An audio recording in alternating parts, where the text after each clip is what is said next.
What's going on, guys? TJ here with Daily Grind Fantasy Sports to bring you tonight's NBA 4-game slate.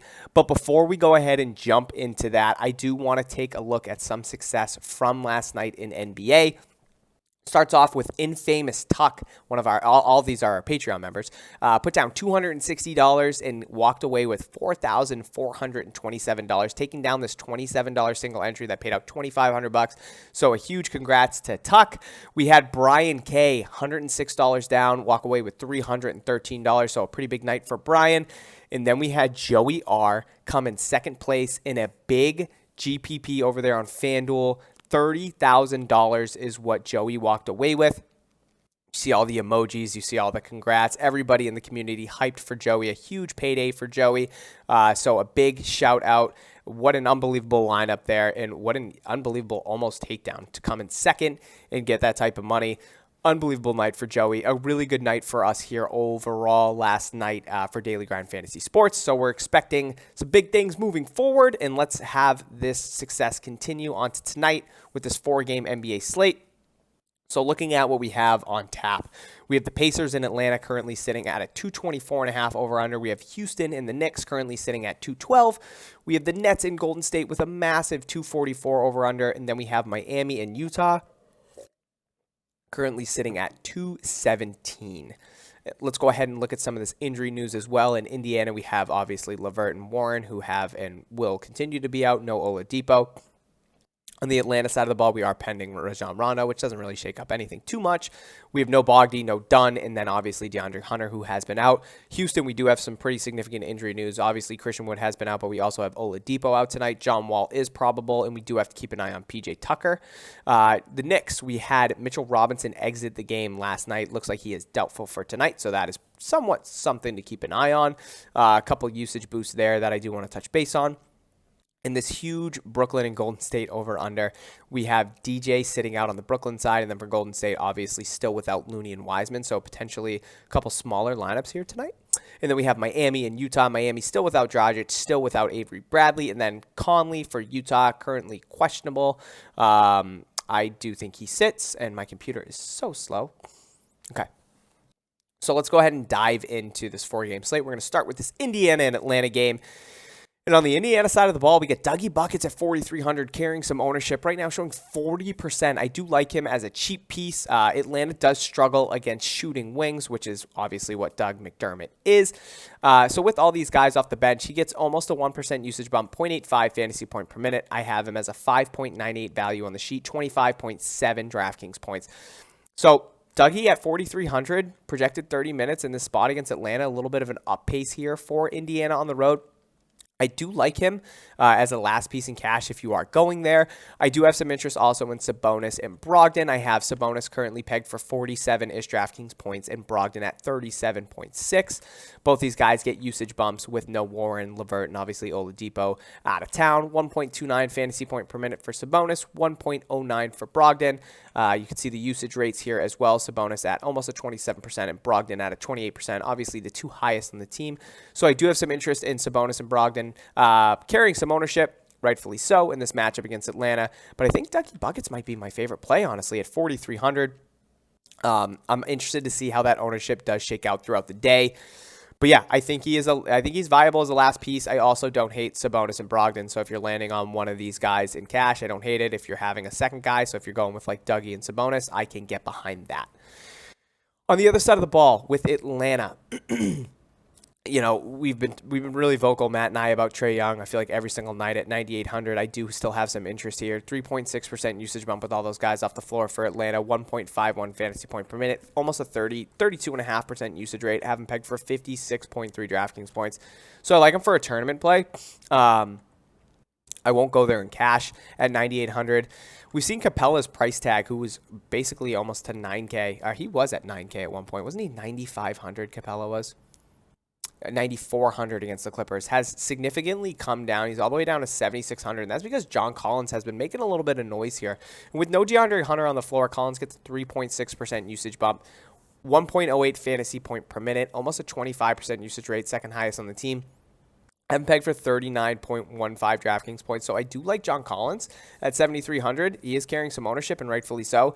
A lot of people chasing this Gallinari price tag at 4,500. They have these last two games where he did get a minute increase. We saw it against Dallas where it was revealed that he would play around 30 minutes. First time all year. Let a lot of people down carrying some ownership against the Spurs. Only played almost 17 minutes. So, again, another letdown there. So, at 4,500 carrying some ownership, if he's carrying 25% ownership, I'm going to be off of him. It doesn't really pop too well on the sheet, so I don't really have too much interest in Gallinari. I have him pegged right now for 22.6 DraftKings points. I think it's a little bit of a reach. I'd be interested to see where his ownership comes in to end the day. So, let's move on to this Houston and Knicks game, where I do have a lot of interest in terms of cash. Now, with Oladipo, I don't know why I just opened that. With Oladipo and with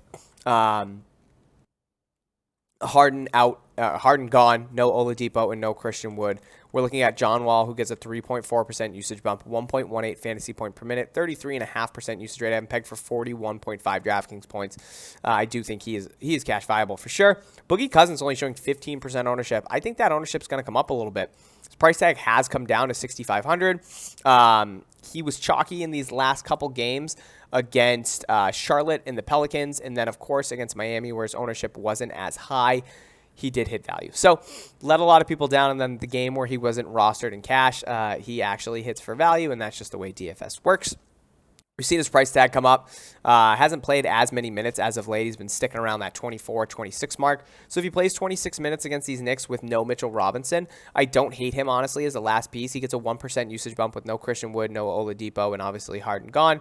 1.37 fantasy point per minute, 25% usage rate. I have him pegged for 36 DraftKings points, so I do like him. Eric Gordon is a guy that is carrying some ownership as well at 5,800, and I also have a lot of interest there. Projected 34 minutes, 2.5% usage bump, 1.03 fantasy point per minute, 28% usage rate, second highest on the team, just behind John Wall. Have him pegged for 36 DraftKings points, just like Boogie. So I really do like Eric Gordon as the last piece in cash if you're landing there. I have interest in Tate. I have interest in Daniel House, more so Daniel House than Tate. And then, guys, we have to remember that PJ Tucker is carrying that questionable tag. So if he sits, just more minutes for some of these guys. So I have a lot of interest here on the Houston side of the ball for cash tonight, and rightfully so with all the injuries that they have, or the big ones too, Oladipo and Christian Wood. And on the Knicks side of the ball, not too much interest. Most of it relies in a guy like Julius Randle at 8,700 with no Mitchell Robinson. If we go ahead and take a look at that court IQ from last night against the Wizards when Mitchell Robinson left the game to start that second half, we saw Nerlens Noel get the start and play the whole entire third quarter. And then eventually this game did blow out. So a lot of these starters that did start in Noel, or the second half at least, in Noel, Bullock, Randall, Mitchell, and Payton didn't really play too much in that fourth quarter because they had already handled the lowly Washington Wizards without Bradley Beal. So, obviously on a back-to-back, didn't see too many minutes going to Houston. At home against Houston. I do like Julius Randle. That price tag did come down too. $400 after last night against Washington. It's the first time we've seen him south of 9K since Golden State on January 21st. So this is somebody that I want to take advantage of, especially with no Mitchell Robinson. And looking at the value with Mitchell Robinson off the floor, he's a 1.35 fantasy point per minute. 26.1% usage rate. I have him pegged for 48 DraftKings points.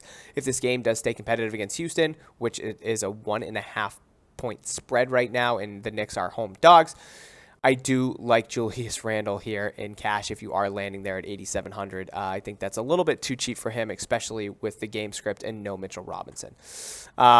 Besides that, we're going to get some Nerlens Noel questions at 3,900. I'd be interested to see where his ownership ends. He's currently showing 15% in 24 minutes. He's a 0.91 fantasy point per minute with no Mitchell Robinson. So I don't hate him as the last piece. I just want to see where the ownership kind of goes throughout the day. So, yeah, in that Houston and Knicks game, I do have some more interest on the Houston side of the ball than I do the Knicks, but I do think there's some good value there in that game. Unfortunately, it is the lowest over-under that we do have. Moving on to Brooklyn and Golden State, where the over-under is absolutely huge. We have KD back, and we don't have DeAndre Jordan, who is sitting. Golden State, obviously, without Looney and without Wiseman, so I think we could see some smaller lineups here tonight. And with that being said, I think KD is going to be my favorite play here at 9,600 with no DeAndre Jordan, no LeVert, and no Jared Allen, who are out of town. He's a 1.32 fantasy point per minute, 30.3% usage rate. I have him pegged for 49 DraftKings points. I think he can easily go north of that, especially if this is a competitive game against Golden State. Harden actually shows the best on the sheet at 10-4. He has the lowest usage out of the three studs in him, Kyrie, and KD, but I have him pegged for 58.5 DraftKings points. So I think James Harden is on triple-double alert, especially with no DJ. I think a lot more rebound opportunities there for James.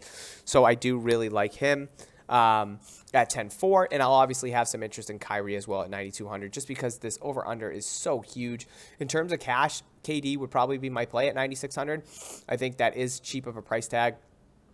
He should see upwards of 37. Probably could play 38, 39 if this game is competitive, which it should be.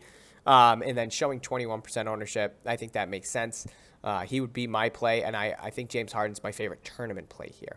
And on the other side of the ball with Golden State, I think there is some more ownership interest because these guys are cheaper and obviously a really high over-under against the Nets. Neither of these teams play defense, so this game could easily go hit that over at 244. But Steph, guy's been shooting lights out, going up against Brooklyn, going up against the three-headed monster with Harden, KD, and Kyrie. I do like him at 10-1 as a tournament play. He is carrying some ownership, and I think rightfully so.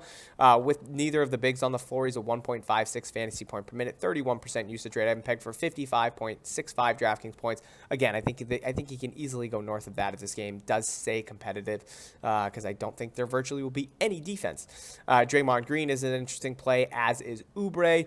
Kelly Oubre, 2.5% usage bump, 24.5% usage rate, and I have him pegged for 34.85 DraftKings points with no Wiseman and no Looney. So yeah, Steph, Draymond, Wiggins, and Oubre all carrying ownership, and I think rightfully so. I think Steph and Oubre would be my two plays. Just based off the sheet, Draymond I also have some interest in as well. So yeah, this is definitely going to be a game I want to target, more so in tournaments, but I also have a lot of cash interest.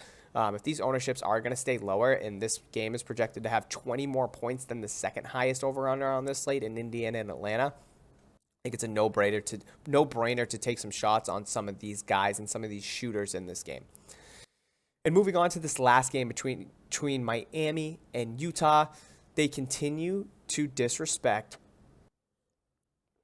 I had to make you think of who I was going to say. Disrespect Jimmy Butler in this price tag at 8,300 since coming back from his long-awaited injury against Sacramento.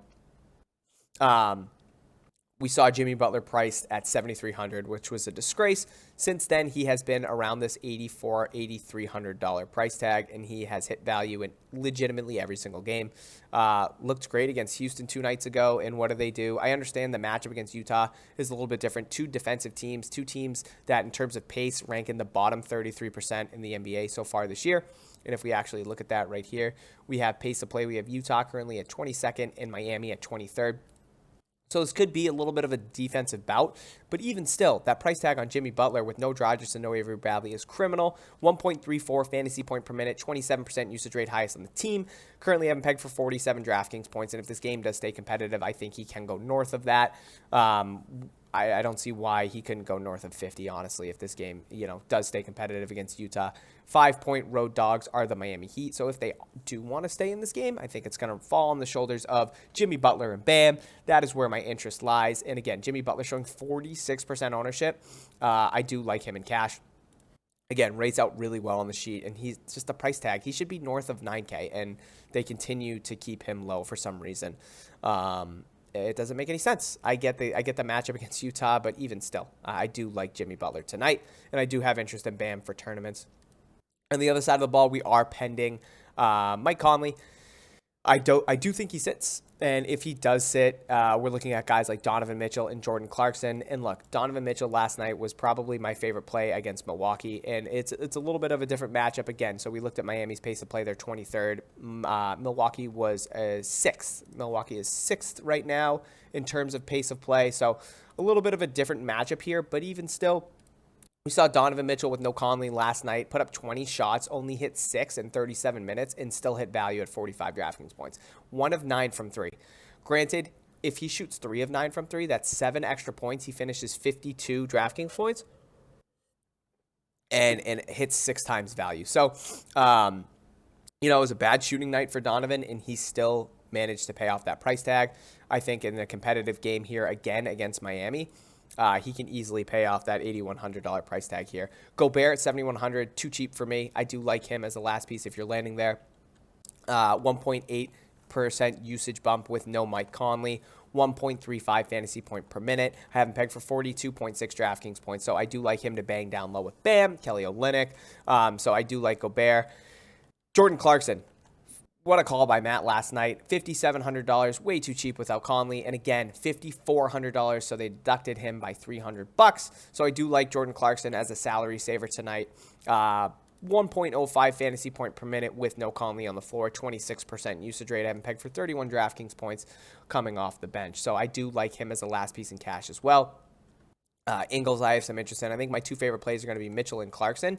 If you're landing there in cash, I don't hate it. And then Gobert as well is a really good play tonight. So that covers this 4-game NBA slate, guys. Please, if you haven't, make sure you like this video, subscribe to the YouTube channel, and make sure you have that notification bell on so you get notifications every single time we do go live to break down the slate. I understand that as of late, you guys might not have been getting as many notifications. Matt and I are on the back end making sure that that is not an issue moving forward. So be sure to be on a lookout for those notifications when we do drop a video. When we do go live tonight, the NBA slate starts at 7:30. You can book it for us to go live around 6:15 tonight to break down this 4-game slate. We do still have some pending injury news, so we could definitely see some things shake up. And Patreon, guys, if you are teetering or struggling right now in DFS, the link is below. $20 gets you access to all the sports that we cover. We got, obviously, NFL is done, but we have NBA, we have MLB on the horizon, we got CSGO, we got League of Legends, NASCAR, MMA, golf. That gets you access, that $20, to every single cheat sheet that we have for all those sports. It also gets you an invite to the Discord, like I showed you at the beginning of the stream, where we have tons of different channels that you can go in, talk shop to anybody in our community. You can at myself and Matt when it comes to NBA, and we will do our best to answer every single question that you do have in there.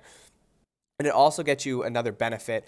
After we live stream, what we do is when we finish our cheat sheet, we go into a pre-lock channel where all of our members can come in, and it's Matt and I just bouncing ideas off of each other, going over some late breaking news if there is any, and just talking about plays, lineups that we like that our members do present to us. So it's a great community. $20, links below. I appreciate the love, guys. You guys have been absolutely fantastic. So we'll see you tonight for the live stream. I hope you did enjoy this video, and let's cash.